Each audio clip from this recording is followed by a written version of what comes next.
여러분, 오늘 전해드릴 이 소식은 단순한 사건이 아닙니다. 듣는 순간 누구나 충격을 받을 수밖에 없는 이야기입니다. 생후 8개월, 이제 막 세상을 인지하기 시작한 아이가 가장 안전해야 할 공간에서 가장 믿어야 할 존재에게 목숨을 잃었습니다. 이 사건이 더 충격적인 이유는 단순한 사고가 아니라는 점입니다. 반복된 폭행, 그리고 결국 사망이라는 비극적인 결과로 이어졌기 때문입니다. 많은 사람들이 분노하고 있는 이유도 바로 여기에 있습니다. 보호받아야 할 존재가 가장 가까운 사람에게서 위협을 받았다는 사실은 쉽게 받아들이기 어렵습니다. 그래서 이 사건은 단순한 범죄를 넘어 사회 전체에 큰 충격과 경각심을 주고 있습니다. 우리는 지금 이 사건을 단순한 뉴스로 소비할 것이 아니라 반드시 짚고 넘어가야 할 문제로 바라봐야 합니다. 사건은 한 가정집에서 벌어졌습니다. 친모는 자신의 8개월 된 아들을 리모컨으로 여러 차례 때려 숨지게 한 혐의를 받고 있습니다. 신고를 받고 출동한 경찰은 아이의 상태가 심각하다는 점을 확인했고 단순 사고가 아닌 범죄 가능성을 염두에 두고 수사에 착수했습니다. 이후 조사 과정에서 일회성이 아닌 반복적인 폭행 정황이 드러나면서 사건은 더욱 충격적인 방향으로 전개됐습니다. 결국 법원은 도주 우려와 사건의 중대성을 이유로 친모에 대한 구속을 결정했습니다. 이는 단순한 실수가 아니라 명백한 범죄라는 판단이 내려진 것입니다.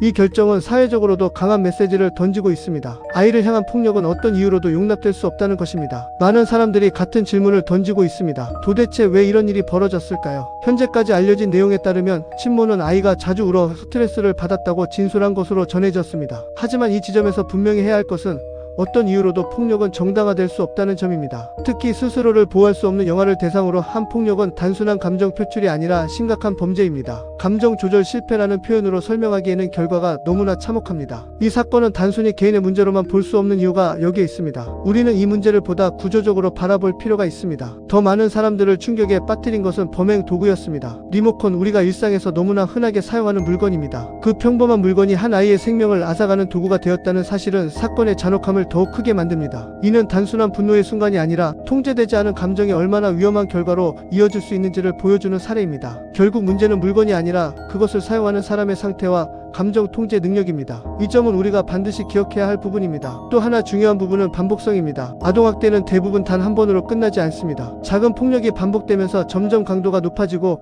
결국 돌이킬 수 없는 결과로 이어지는 경우가 많습니다. 이번 사건 역시 단발적인 상황이 아니라 이전부터 이어진 학대였을 가능성이 제기되고 있습니다. 현재 수사기관은 과거에도 유사한 행위가 있었는지, 주변에서 이를 인지했는지 등을 집중적으로 조사하고 있습니다. 이러한 과정에서 추가적인 사실이 드러날 가능성도 있습니다. 그렇기 때문에 이번 사건은 단순히 하나의 사건으로 끝나지 않을 수도 있습니다. 이 사건이 더 무서운 이유는 우리가 생각하는 것보다 훨씬 가까운 곳에서 일어날 수 있다는 점입니다. 아동학대는 대부분 가정이라는 폐쇄된 공간에서 발생합니다. 아이는 도움을 요청할 수 없고 외부에서는 쉽게 알아차리기 어렵습니다. 그렇기 때문에 주변의 작은 관심이 무엇보다 중요합니다. 평소와 다른 울음소리, 반복되는 이상행동, 설명되지 않는 상처 같은 것들은 모두 중요한 신호가 될 수 있습니다. 이런 신호를 무시하지 않는 것이 매우 중요합니다. 작은 관심 하나가 큰 차이를 만들 수 있습니다. 많은 사람들이 신고를 망설입니다. 괜히 오해를 사는 건 아닐까?